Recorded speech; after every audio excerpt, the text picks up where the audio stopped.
Mais moi, par rapport à ce texte de Luther, enfin, j'ai pas pu m'empêcher, voilà, de faire mon job, mais de faire une interprétation, bien sûr, qui vaut ce qu'elle vaut. Enfin, si on regarde juste le texte, enfin, c'est un choix que vous avez fait, et je trouvais frappant dans son texte toute cette projectivité. Le mal vient de l'extérieur et nous envahit. Il y a un monde magique, le diable, les anges et puis l'orage, c'est un peu le fruit d'une lutte très concrète entre ces entités. Je ne sais pas à quel passage il le met. Quand il parle des luttes avec le diable, ça paraît assez hallucinatoire, mais par moments ça pourrait être des métaphores. Et puis il y a toute cette agressivité, je trouve, avec un surmoi, une culpabilité, et toute cette scatologie voilà, qui sort, enfin c'est des émanations pas du diable, mais de son agressivité. Puis si je mets bout à bout avec les références que je lisais justement c'est un peu la construction qui a été faite, avec un texte assez long de l'encyclopédie Larousse, où il reprend un peu toute une construction, puis avec ce que dit Erickson, moi je trouvais assez frappant aussi dans son histoire. Un père très sévère, une mère superstitieuse. Avant d'entrer au couvent, il fait des crises de mélancolie, je crois. Il était assez, très perturbé. Et puis, il mène toute son enquête. Il devient un théologien chevronné où il lit tous les textes pour faire comme si cette lecture des textes l'amenait à passer d'un Dieu qui punit à un Dieu d'amour qui donne la foi. Puis c'est là que c'est comme s'il trouvait sa solution thérapeutique, enfin, en inventant finalement le luthérianisme. Enfin, c'était... oui, je pense qu'il y a de ça. Je pense aussi une interprétation. Je la découverte d'un Dieu, enfin de l'incarnation d'un Dieu en un homme, le Christ étant une vraie incarnation, c'est un homme. Pour Luther, c'est un homme fait, complet, de chair, avec les excrétions et les ingestions nécessaires à la vie d'un homme, avec une vie sexuelle possible, en tout cas, sinon active, du moins existante et domestiquée. Et Luther explique, alors ça c'est le terme à lui, qu'il est extrêmement rassuré de savoir que la divinité s'est incarnée en un individu comme lui, et que c'est un soulagement total de savoir que, en fait, il participe à cette partie de la divinité qui est son incarnation. C'est assez compréhensible, hein. C'est pas le premier à le dire. Saint Bernard de Clairvaux l'avait déjà dit, Regnum Dei intra, le royaume de Dieu est en nous. Et c'est une tendance théologique qui a toujours été un peu mise de côté par l'Église catholique romaine, parce qu'il fallait maintenir un système de hiérarchie pyramidale. Tandis que si le royaume de Dieu est dans tout le monde, alors il n'y a plus besoin de cardinal, il n'y a pas besoin d'archevêque, il n'y a pas besoin d'évêque, il n'y a pas besoin de curé, il n'y a plus besoin de rien, il n'y a plus besoin de pasteur. Le pasteur, luthérien comme protestant, il est là pour accompagner un troupeau, mais il n'est pas là pour donner ou non des indulgences et pour décider qui est... C'est une grande différence dans la perception de la religion. C'est-à-dire, par exemple, un temple protestant est un bâtiment quand il n'y a pas d'office dedans. C'est un bâtiment comme un autre, et il se sanctifie au moment où il y a la réunion des fidèles. L'Église catholique, l'Église, la Chiesa, est par définition un lieu sacré avec la présence de Dieu continuelle. Il y a donc chez Luther cette idée qu'on a tous des parcelles divines en nous, enfin du voilà. Christ. Alors, maintenant, sur ce que vous disiez, il est possible aussi qu'il y ait dans le choix et le choix d'écriture et le choix des textes d'origine. Je suis né protestant et né dans le culte, libriste pour être plus précis, et j'avais sans doute envie de régler quelques comptes aussi avec l'éducation que j'ai reçue. Donc il y a forcément une empreinte, si légère soit-elle, de... Bon, celui temps, qui les pasteurs qui l'ont entendu trouvaient que ça donnait une bonne représentation du personnage. Oui, c'est-à-dire que le fait de lui donner une dimension humaine un peu moins austère que la traditionnelle réputation universitaire ou était bienvenu. Et puis, alors j'ai trouvé des tas de gens, des gens qui font le catéchisme, des choses comme ça, qui sont venus, il y a comme pas mal de chrétiens pratiquants qui sont venus voir ce texte. Ça, et puis des camarades acteurs et écrivains qui voulaient voir si je m'étais planté. Ça c'est normal. mais les chrétiens pratiquants, enfin les croyants, qui ont été très contents de cette dimension-là, de cette inquiétude humaine. J'ai peut-être insisté là-dessus à cause de ma perception de la religion.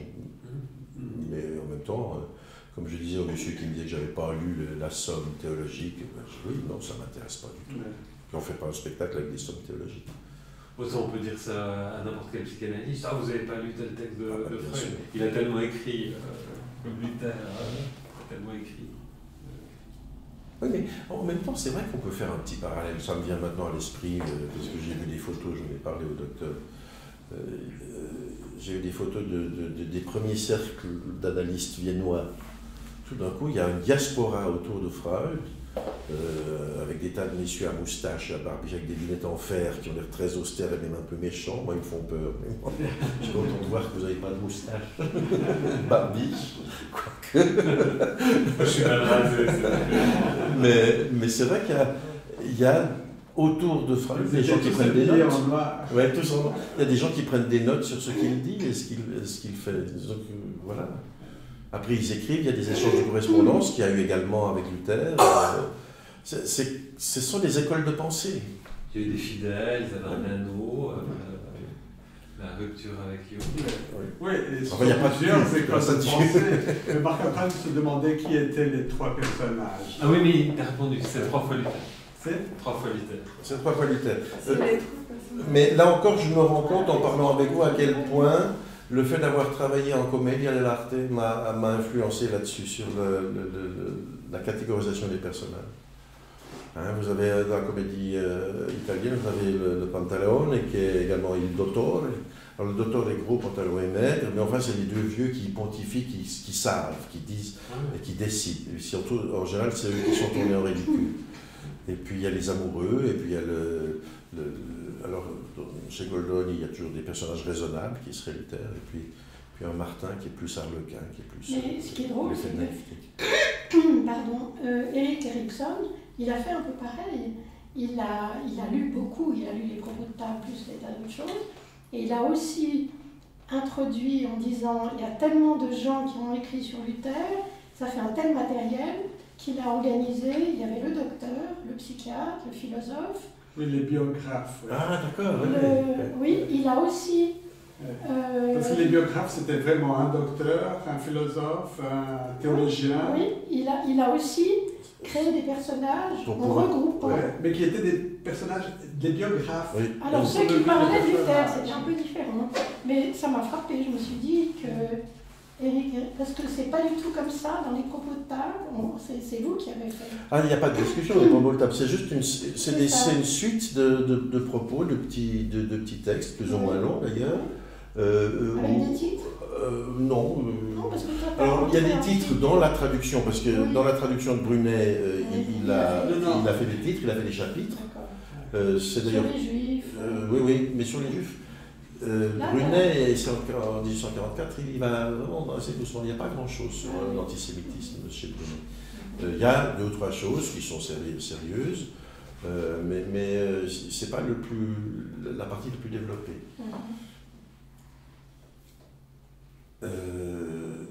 Oui, ben voilà. Là, ce sont les thèmes. Ah oui, qui ont été. Maintenant, ce monsieur Erickson, c'est très gros comme lui. Oui. 350, non, 3. Si vous avez lu 1800 pages ou 2000 pages, ça pourrait bien vous intéresser, parce que c'est très vivant. Oui, parce que je me sens un peu. Vraiment. Oui. C'est très sensible. C'est génial. C'est génial. Puis, puisque vous êtes habitué à lire le propos de table casse-pied, là, il y a peut-être des passages un peu longs qu'on peut lire vite. Non, mais c'est génial. Ça donnerait vie. Ça contribuerait.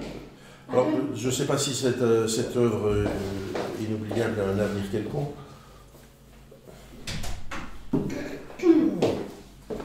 J'ai fait mal. ça, je peux lire ça. Ça, je pense que vous pouvez lire.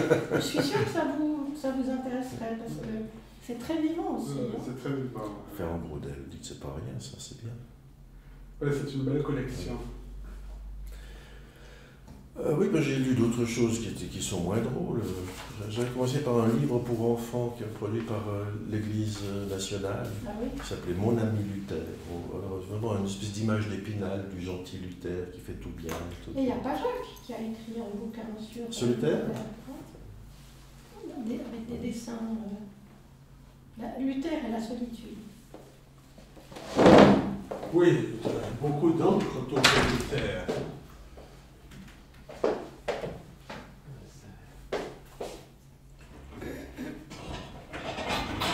Merci, c'est très, Merci beaucoup. très vraiment. bien. On va se mettre à table, c'est ça. On va se mettre à table. Ouais. On va noter les propos de table. Mais c'est un peu Pas de comme choucroute. c'est un peu Pas comme de choucroute, Ackermann, les c'est comme sentiers. Ackermann qui a écrit les conversations avec Goethe. Pardon, je vous ai pas. Ackermann a aussi écrit un gros bouquin de ses conversations avec Goethe. Oui. Ah non, ça se fait. Ça se fait.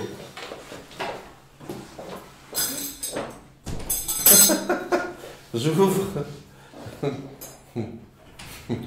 J'étais là, du long de ces examens et s'obstiner à ne pas voir leur chef religieux, leur chef religieux était devenu avec l'âge un bavard irresponsable. C'est ça, hein. C'est ça, oui. C'est ça.